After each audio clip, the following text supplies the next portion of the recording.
Hey guys, what's going on? Welcome back to this channel. Alright, so last week I showed you guys how I put everything together to make the new setup for Grumpy, my Knobtail gecko. In this week's video, I wanted to show you guys that he's been doing really good in that setup. Like I said last week, he's been eating very well, and he is actually using everything in the tank except the piece of wood that I put in there. So as of right now, I haven't found anything that I like, for him to have in there. So at least for now, I am leaving that piece of wood because at least it helped for him to basically go around it, which actually he has done many times. And actually this for a small period of time, he would actually go behind that just to hide. And then as long as I would put something, like a roach or a cricket around it, he would come out, which I actually got a video of that.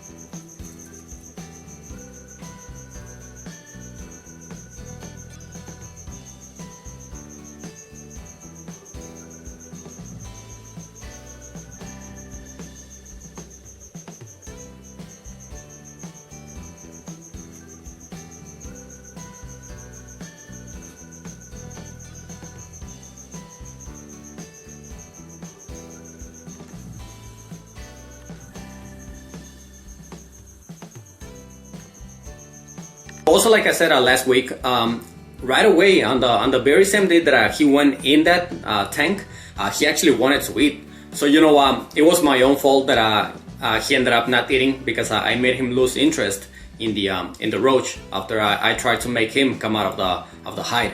But I don't remember exactly if it was that same night or the next one that I did feed him. And after that, it was like before, he is basically eating every 2 days, and it maybe only one feeder at a time, and it really depends, maybe 1 or 2 depending on what he's eating. So another thing that is very controversial with geckos like those, because they are supposed to be only terrestrial. I think I pronounced that correctly. So they are supposedly they never climb anything, and obviously they will never climb a tree, but they do climb something like some of the hides that I have in there, like for example that piece of decoration that is basically like a rock with a few plants in there. He has climbed that before, and I actually I was able to film him one time, and then I tried to feed him at that very moment, but I guess because he got caught, I was able to see him. He basically just tried to not move and then run away.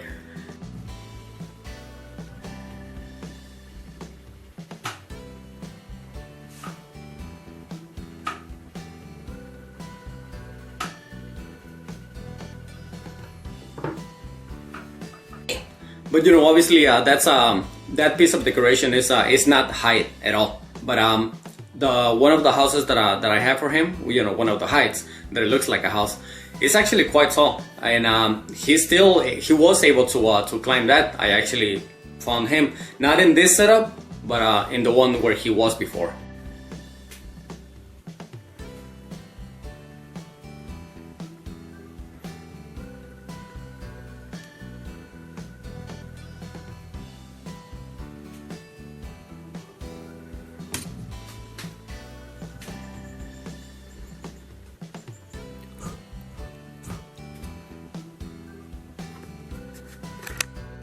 So even before he was in that 40-gallon tank, before he was in a 20-gallon tank, I had decided that I was gonna offer still one spot that was gonna be hotter than the rest.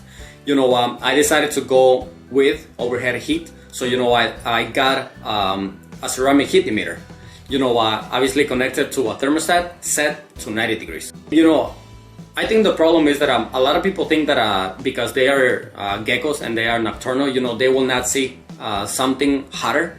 than, you know, just room temp, which is supposed to be you know, like 70-75 degrees. To be honest, in that spot where it's hotter, you know, that is where he's basically all the time. You know, the only few times that I see him in another hide is when he's shedding, because obviously you know, the humid hide is not, you know, right next to the basking spot.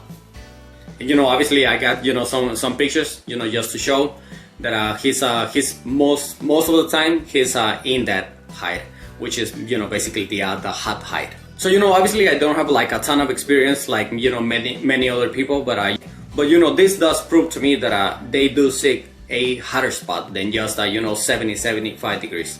So obviously, you know, if you're thinking about ever getting a Knobtail gecko, just because they are nocturnal, it doesn't mean that they should be always, you know, at room temp.